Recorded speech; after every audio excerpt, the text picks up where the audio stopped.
Welcome to Cut Home Crochet Tutorials. It's Amanda here, and today I'm going to show you how to make this really cute daffodil brooch. Okay, and it's not too hard to make either, and it's quite quick. So for today's project we will need a double knit yarn. I'm going to use this mustard, and for the top of the trumpet we will need a very small amount of an orange. Okay, we'll also need a pair of sharp scissors, our stitch marker, our 4mm crochet hook for this project. We will need our tapestry needles and embroidery needle to sew on the back of the brooch, and of course we will need a brooch pin. So let's begin. To begin this project I'm going to start with a magic ring. If you're unsure how to do the magic ring, I have done a previous video on this, so feel free to check out that video before going any further. So I'll just do a very quick recap on it. So we wrap the yarn around our fingers, bring it round the back of our fingers, back round the front to make a cross, hook under the first yarn, bring in the top yarn underneath that yarn, remove from our fingers, and we're going to chain one. Okay, for this project I'm going to be using US terminology, and for this round I'm going to be placing 12 double crochet into the ring. For those of you that are used to crocheting, you may wonder why I've only done one chain when I'm about to start a double crochet. Sometimes you'll do 2 chains to get the height, or you can do 3 and class it as your first double crochet. People do it different ways.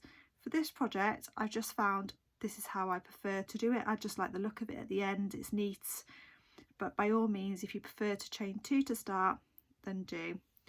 So I've done my chain 1, so let's place our first double crochet, remembering it's US terminology. So we wrap the yarn around our hook, place the hook through the circle, pull the yarn through, we've got 3 loops on our hook, we wrap the yarn around, pull through the first 2 loops. That leaves us 2 loops on our hook, wrap the yarn again and pull through the last 2 loops.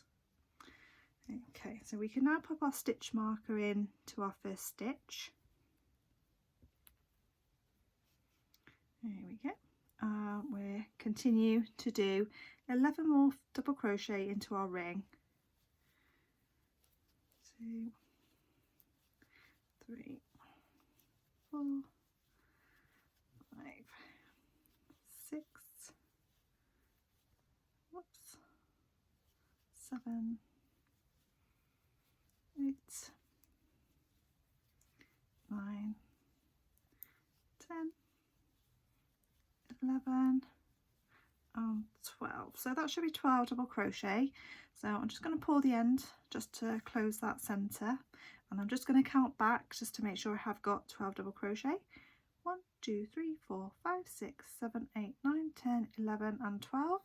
So that's correct. So now just to finish this round I'm going to slip stitch into the first stitch here.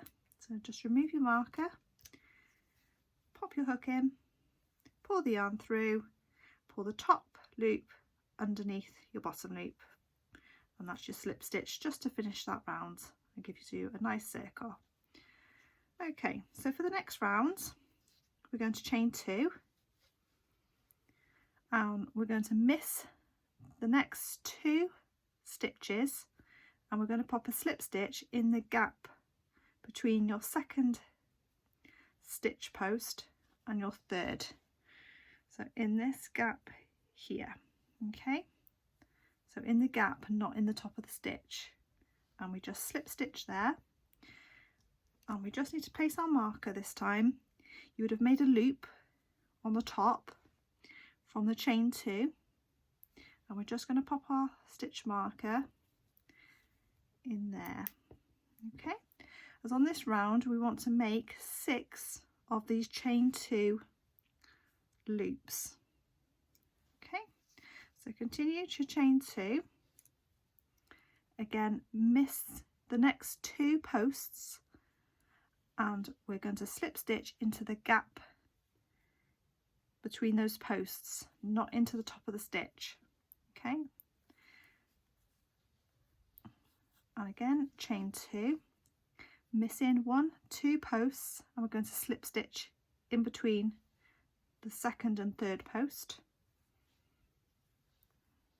and again chain 2, missing 2 posts, slip stitch to join, chain 2, miss 2 posts, slip stitch in the gap between your second and third post, chain 2, and again 1, 2, and we're going to pop it in that gap there, and that gives us 6 chain 2 loops. And we know where our first loop is. It's really easy to see because we've used our stitch marker. So for the next round, we are going to just take the stitch marker out because we can see where we're going to be going. Okay, so we pop our hook in and we're going to do 1 single crochet. Okay, and then we're going to place a double crochet into the same chain 2 loop. Okay, so you can see I'm working in the loop. Then we're going to place a triple crochet,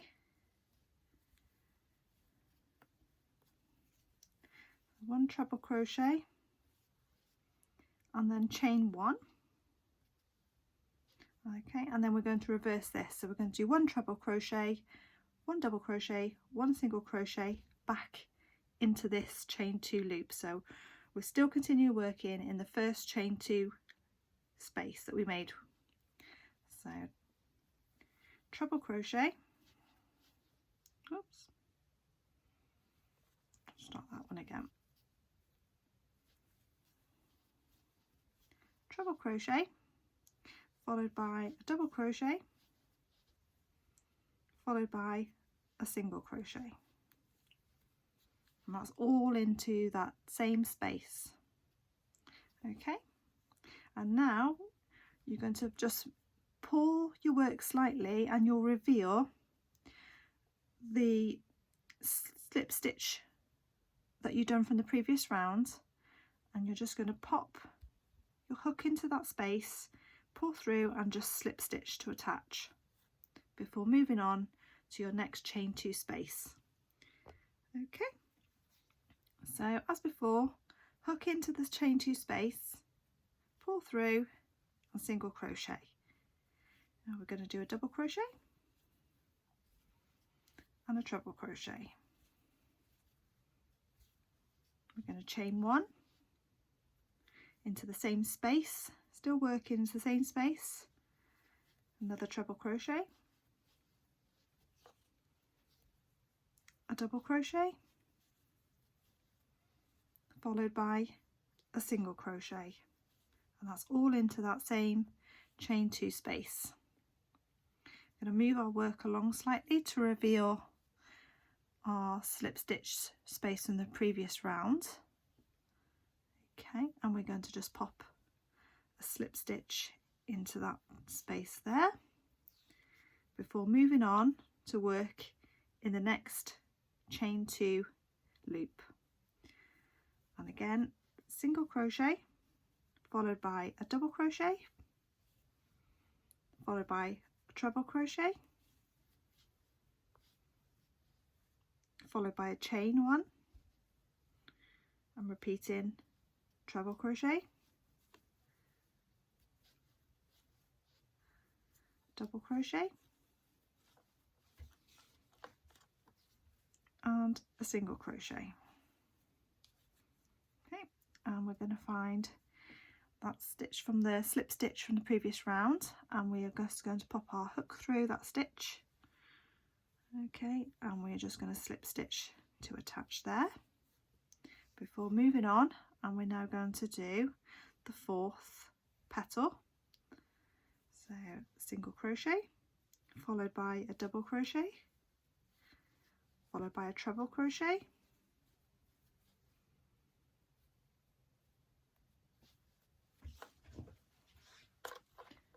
followed by chain 1 and treble crochet back into that same space, double crochet and a single crochet. And as before, we find that chain space from the previous round the slip stitch space, and we're going to pop our hook into that and make another slip stitch, and then we're going to make petal 5. So exactly the same, hook in, single crochet followed by a double crochet followed by a treble crochet followed by a chain 1, treble crochet followed by a double crochet and a single crochet, and slip stitch into that slip stitch from the previous round. Okay, and just to make our last petal is single crochet, double crochet, treble crochet,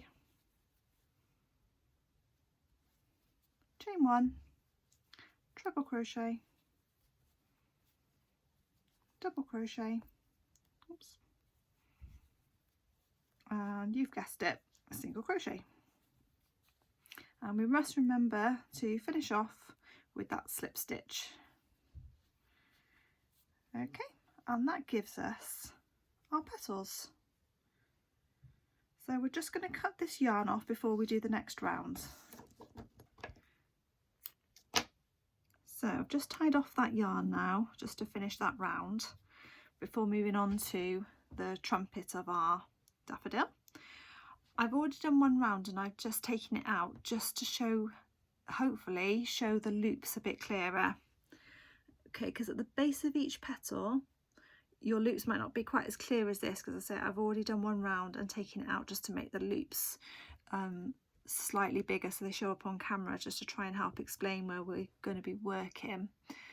So at the base you're going to find 2 loops, 1, 2, 1, 2, 1, 2, and each petal has 2 loops, and it's these loops that we're going to be working in to make the trumpets. So just take your time on this round because it can be a little bit tricky if you've not done it before. So find the first loop of any petal, pop your hook in, join your yarn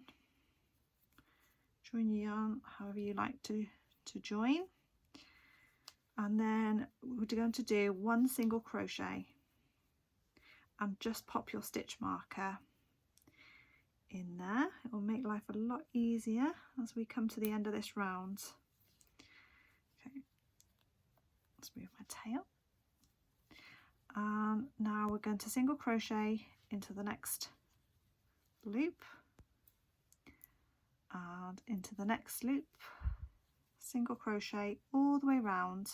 So you should end up with a stitch count of 12, because as I say, each petal has 2 loops at the base.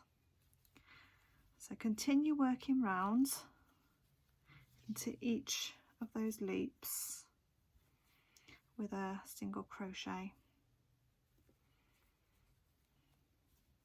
It can be a bit fiddly this round, so just take your time. Don't rush it so you don't miss a loop. Okay, and last petal, last 2 single crochets. Okay, so you can see the trumpet beginning to form. That's what it should be looking like now. We should start to have a raised edge at the base of our petals. I am going to go back and check I've got 12 stitches, because it is easy to miss a stitch on this round. So 1, 2, 3, 4, 5, 6, 7, 8, 9, 10, 11, 12. Okay, so I'm happy that I've got my 12 stitches. I'm just going to slip stitch into my first stitch.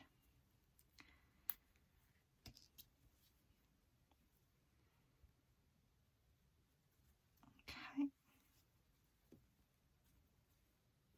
slip stitch and chain 1. We're going to do a single crochet back into the same space.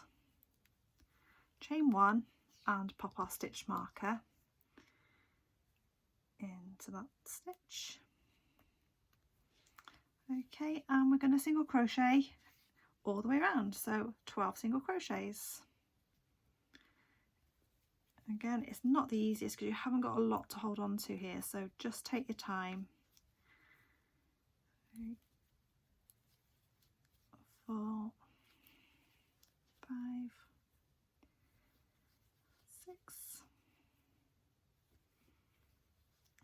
7, 8, 9, 10, 11, and the last one 12. Okay, so now you really can see your daffodil coming along lovely. You've got a nice trumpet growing. So to finish that round, again, we're just going to slip stitch into the very first stitch that we made.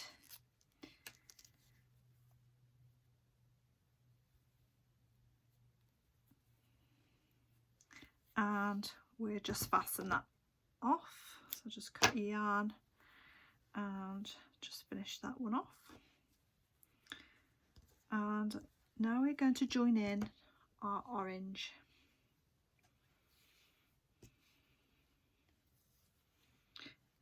If I can find the end of my orange, I will join my orange in. There we go. So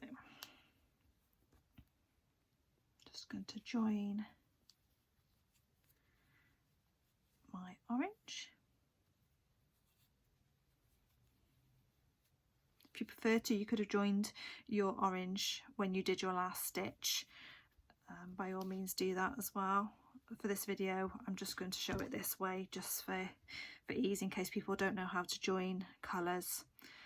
So I've joined the orange and I've done one single crochet, and I'm just popping the stitch marker into that stitch there. And again, just one single crochet into each stitch. So it's 12 single crochets to finish the top of our daffodil.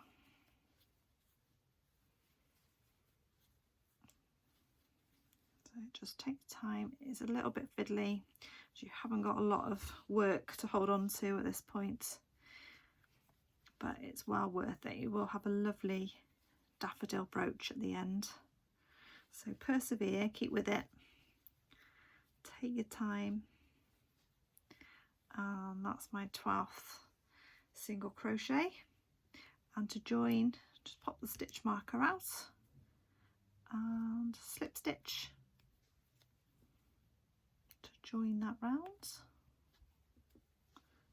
Okay, and again, just cut that yarn and finish off. So as you can see, our daffodil brooch is nearly complete. What we're going to do next is sew in all these ends, and then we'll attach our backing. I've just sewn the ends in of my daffodil, and as you can see, that looks perfect. It's really nice. The trumpet stands up nicely by itself, and all the petals are even, nicely sewn in. And on the back, we're going to place our pin to make it into a brooch.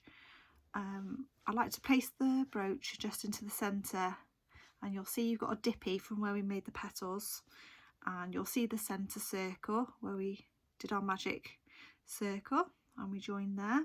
So I'm just going to place the brooch pin just in the centre, and just using some cotton thread, I'm just going to attach this on.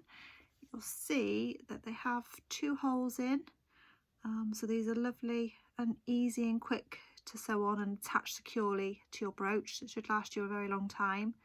I got these off Amazon. I got a pack of them. I think maybe there was a pack of 50.